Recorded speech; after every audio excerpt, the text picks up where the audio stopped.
Good afternoon, ladies and gentlemen. Welcome back to the Shadow and Sun Show, and welcome back to actually another Why We Play the Game. Now, this is going to be from my perspective, and, you know, for those of you who don't know, I've been at this hobby for over 40 years now, as both a player and a DM, more as the DM, but lately, this last almost 2 years now, I've been almost exclusively a player, playing with some of the internet's supposed finest dungeon masters out there, and in a lot of cases that has been the reality, but not always. And I'm not going to name any names or go after anybody in particular, but as you can see, the title of this one is about treasure, and I have noticed an irrational fear of giving out cool treasure, good treasure worthy of the adventure and the efforts that the players have gone into to get said treasure. Now, a lot of times it's incidental treasure. It's not why we went out on the quest or the adventure to get the treasure. It was more, we need to do this, and this is along the way. And mind you, most of the situations were, you know, first level games, although there were a couple that were not first level. You know, one game I think I played a 13th level character in a one shot. That was Kai's game, I think. It was fun, but I've noticed that not just in the games I've played, but the general attitude out there is to keep the players poor, if not destitute. Don't give them squat. Low magic, this nonsense, and what have you.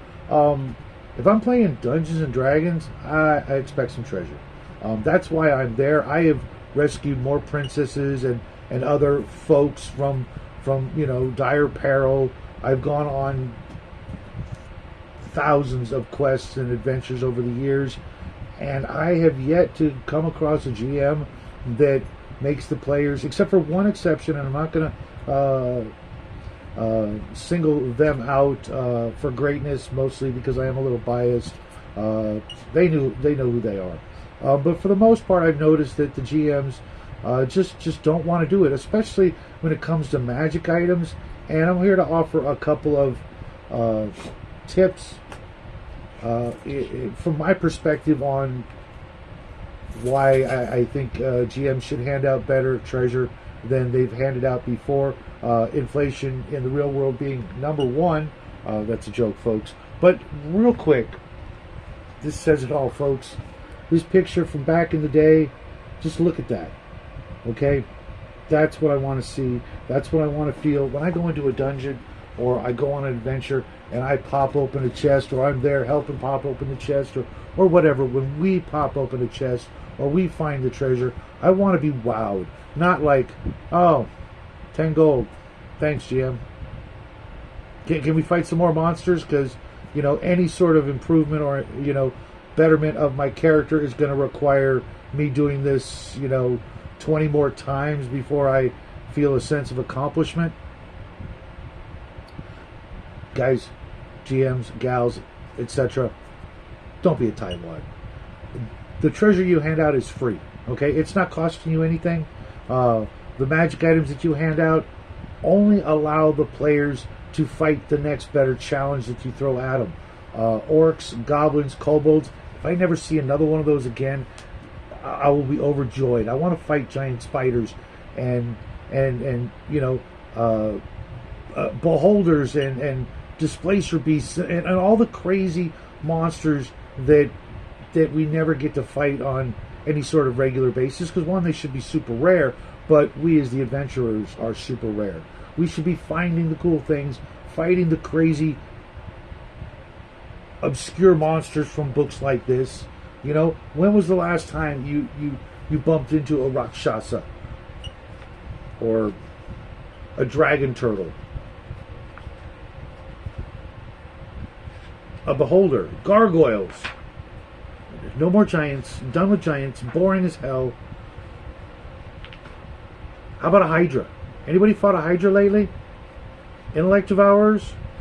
Bumped into a Kirin? A Lich? Lizardmen? Heck, even lizardmen are kind of cool. 2 hit die, but you know what? They're still kind of cool. A minotaur, a mind flayer, a night hag. How about a room full of mummies? Nice treasure type D, 2 to 8 appearing. How about an evil naga, night hag, ogre mages? How about that? Anybody run into any of these monsters I'm mentioning lately? How about a remoraz? Anybody ever fought a remoraz? Scary as hell. Obviously, not for a first level party. Then you're talking about a total party kill. But you know what? Why not? Scare them out of the dungeon with or out of the canyon because there's a remoraz. Make them come back later. How about a specter? Giant spiders. Those are fun. Especially if you've got members in the party that are, afraid of bugs like myself. Not really afraid, just can't stand them. How about an umber hulk? Will-o-wisps. Whites. Wyverns. Even wyverns have a treasure type E. That's not too shabby. Treasure type E. Any 3 magic items plus a scroll, 25%. 1 to 8,000 gold, 25%. Heck, even 1 to 6,000 electrum pieces, 25%. Gems and jewelry, 10, 15% for 1 to 12, 1 to 8. That's pretty decent. Okay? Now, what I was saying earlier about letting them fight bigger and badder monsters than before. When the players go up a level or 2, then they can, bump out of that category of the 1 hit die monsters, the orcs, the goblins, the kobolds, get them into the lizardmen, some of the lesser undead, things like that, the giant spiders, giant ants, things like that. Instead of the same old, 1 hit die humanoid things that are just, let's face it, folks, they're boring. We've all done it as DMs and players for years and years and years and years. Every first level group, giant rats. How about giant centipedes or something instead? It's just good old fashioned room full of snakes, Indiana Jones style. Okay? Make it different, make it better, make it more interesting and not the same old tried and true. Oh, well, your first level, you got to fight goblins. I don't want any of that crap. I don't ever want to see them again. They're boring. And I think we've all done it before. And I think we all keep relying on those things because that's just the way it was. Well, it doesn't have to be that way. There's nothing wrong with, a group of 5 or 6 players having to go up against, a single or a couple of monsters that are levels above what their levels are. And then, dropping a cool item or 2. And now, cool items, okay? They don't always have to be magic items. And your first adventure, your first game, you don't have to walk away with a +1 sword or something like that. But you know what? There are non-magical items that are cool. How about a telescope? When was the last time you guys found a telescope? A working telescope that isn't magic, but it's a quality item that very few treasure caches have. But you know what? Maybe give them a treasure map and a telescope. It's not treasure. Okay, it's not. Sure, they could sell the telescope, they could sell a treasure map, but the DMG, way back in the day, let me see if I can pull this out quick, but when you were rolling for treasure, okay, which most GMs neglect to actually pay attention, they just go straight to the charts, but they forget about this little chart here. Where was it? Treasure. Random treasure determination. Map or magic determination. On a 1 to 10, it's a map. 11 through 100 is a magic item. Well, you know what? Then the map could be a false map, map to monetary treasure, map to magic treasure, map to a combined horde on 91 through double odd. You want a reason to send them on another adventure? They found a map. They don't know what it is. They may know the location, but they don't know what's there. And when they get there, they may find nothing. That would suck, but it would still, be a tale to tell that, oh, remember that last time we found a treasure map, it led us off on a wild goose chase. That's a story to tell. I've yet to hear that story ever. Okay? I can't remember the last time I heard of somebody finding a treasure map. Okay? What about other not high tech, but quality pieces of equipment? Not just weapons and armor, but maybe a tinderbox that always works because it's such high quality, or that's really, really sturdy, or things like that. Just put some thought and care into what they find, not just rooms full of mundane items that you don't and can't be bothered to describe. Looking around, you might find that crowbar made of adamantium. It's not magical. It's not going to break, and it's sure shit going to work when you try and use it. I mean, you may fail at the attempt, but it's not going to break. It's not going to rust. How about quality thieves tools that just give a plus 5% on your pick locks and find remove traps percentages? Not magic at all. Okay, there's lots of ways you can incorporate a bonus on an item that isn't magical if you're in a low magic campaign, because you can't handle the challenge of running a beholder against a party, or you can't handle the challenge of a character casting third level spells because you're trying to keep your world in some sort of preconceived notion of what you think is the perfect world. Well, then don't have players, because your players are going to change the world. That's what they're there for. They're there to change the world. Well, give them the tools and the treasure to change the world. Let them do that. That's what they want to do, whether they realize it or not. They want to go out and change the world and make the world their own. Carve out their own little niche, their own little kingdom, something like that. Maybe, develop the reputation of being the greatest thief in, 5 counties or something like that. Give them the opportunity. Don't hand it to them on a silver platter, but give them the opportunity to succeed and give them the tools to make those successes. Now, magic items, I love magic items. That's what I'm there for. Okay, if I play a game and after about a month I haven't come up with a magic item that I really, not that it's tailor made for me, and I'll get into that in a minute, but something that I can really use, and nobody else really can benefit from it because of my profession. And yes, I do throw out tailored items for the cleric or the wizard or the thief or the fighter, something that, well, this is a ranger's bow. Why? Because I said so. Okay, it used to belong to a ranger. It's been fitted and carved and tied up and all the things, because a ranger used to own it, and it was made with the knowledge that this is how a ranger is going to work and operate in the field. Okay, now magic items don't have to ruin your game. You could always say no to any magic item in the books, but you could also make up magic items that you make from scratch. Take a Post-it note out, or better yet, if I could find them, I should have prepared for this. The Arduin magic cards. I don't have them handy. I thought I did, but Arduin made these great cards. If you don't know about them, go to Emperor's Choice. They've got a really good deal on them. They're parchment cards of, on one side there's a picture of the item, and on the other side there's either a description of the item or lines where you can write in what the item does. If you don't have them, take an index card, scribble down a magic item. Maybe if you've got the time, draw them a cute little picture of a sword or a crown or a freaking bowling ball. I don't care. Okay, you hand that off to your player. He goes home, and his friends and family say, "Oh, so what'd you do tonight? How was your game?" And then they show him off that card. I got this. This is now mine. I earned this. I fought for this. I stole this. Whatever. I've got this new kick-ass magic item. It's a +1 sword plus, 3 against freaking, crazed bowlers and drunkards of all types. Something like that, okay? Make a tailored item for your players every once in a while. They will appreciate it more than you could possibly imagine. More than, the hours of crafting this great story, this adventure, over hill and dale. I guarantee you half of them don't give a rat's. Okay, it's another adventure in a long laundry list of adventures played by a player who's been at this hobby for years, if not decades.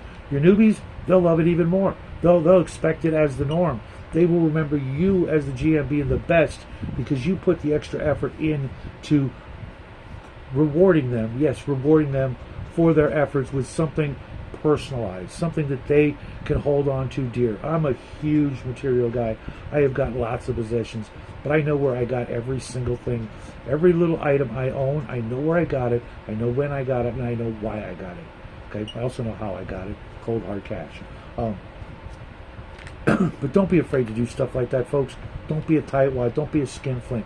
Don't be afraid of your characters ruining the game because they get too powerful.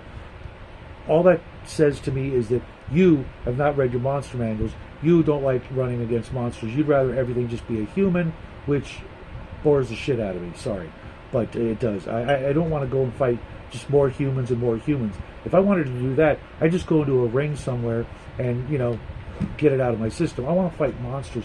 I want to see the strange, the unbelievable, the bizarre creatures that are out there. Maybe you make them up. That's awesome too. I want to be able to cast spells at them. Okay, I want to see them cast spells back at us, and I want my players to have magic. I want them to have magic items, not a boatload. Okay, we've all done that in the past, or maybe not all of us, but I certainly did. I've handed out lists of treasure that were a lined sheet of paper back and front, and it took 2 sessions to divvy it up. Okay, that's a lot of fun. That's also called Monty Hall, and I will wear that moniker proudly because I am not a tightwad. I will not be afraid to watch my player characters go up in levels and then get ready to fight the big bad dragon, only for the dragon to kick their asses, send them running for the hills, only to go on a couple more adventures, to come back and do it all over again, and maybe this time succeed because they've got the tools to do it with. Thinking that they can just do it, with a regular sword and shield and a couple of magic missile spells, that's boring, okay? That's old school mentality of keeping the players down, and you need to get rid of that idea if you want your campaign to soar to the ultimate heights. I'm not talking necessarily, what is it, what the heck is it? Planescape kind of craziness. Okay, if that's your thing, awesome. I have yet to do that with the box set. I've done it, traversing the plains and going on crazy quests like that. Cool. If you don't want to do that, don't do that. But there's got to be other places in your world, for the elite adventurers to go traipsing and adventuring and, potentially dying, but also potentially coming back with an even better story to tell the NPCs and their friends and family at home when they come back from your game. Give them something worthy of a song. Don't keep them destitute and poor and regretting they even went on the adventure because they would have been better off just staying at home. And don't give me that tired excuse, well, the adventure is the reward. You know what? If that was the case, I'd be playing video games because there's plenty of story there. But you know what? At the end of an hour of playing any video game in the world, I'm going to walk away with more treasure than most GMs are willing to hand out in a month of playing. We're in constant competition with video games and other forms of entertainment. Reward your players for sitting down at your table, and don't just think that your presence and you're telling them the story, so to speak, is reward enough, because they'll soon find out they can find better rewards without even leaving their home in the form of books, magazines, comic books, video games, TV and movies, etc. Okay? Give them something that they will never forget. And don't be afraid to give it out, because it doesn't cost you a damn thing other than a little bit of time, a little bit of care, and a little bit of maybe research into what that player might actually think of as a great find. Ask them, what they would like. Don't be, obvious about it, but, maybe have one of those sessions after the game. What do you guys hope to do and find in the next couple of adventures ahead? What would be, something you guys would like to participate in besides the usual go rescue the local farmer from the kobold lair? None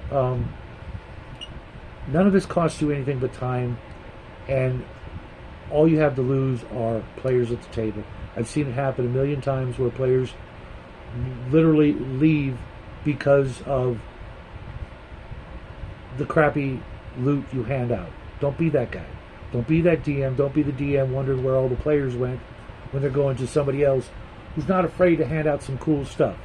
And don't forget that there are challenges that are going to require some of those magic items. Think of them as keys to open and unlock the next adventure. Not, oh, they're too powerful, I can't come up with a challenge. If you can't come up with a challenge, if you've ever said that, if you've ever said that you can't come up with a challenge, you need to take a hard look at what you have learned being a dungeon master, a game master, etc. If you cannot come up with a challenge for a 20th level party, then you've got a limit that you may want to think about, because I assure you, I do not have that limit. You could bring me a 100th level character from any game, and I would allow up to 6 to 8 characters at my table, all bringing me random characters, their highest level character ever, and I guarantee you, within 1 week, I could come up with a challenge that would knock their socks off. Okay? If you can't do that, then you're not where you think you are as being a great DM.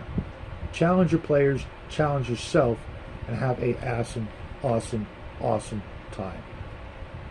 I think that's all I got for today. I'm going to actually continue this conversation with my good friends in tonight's Paint and Chill stream, because I want to actually start doing that. Doing a Thursday morning episode and then continuing the conversation with the guys in whoever joined me to paint and find out what they think and why they may think differently than I do, because I'm not afraid of that. I'm more than willing to stand up to scrutiny for some of my ideas, because I've been doing this a long time and I'm not always right, and I'm definitely willing to admit when I'm wrong. But when it comes to treasure, I know for a fact that I'm right. So until next time, folks, have a great day, have a better tomorrow, and of course, happy holidays, and most importantly, happy treasure.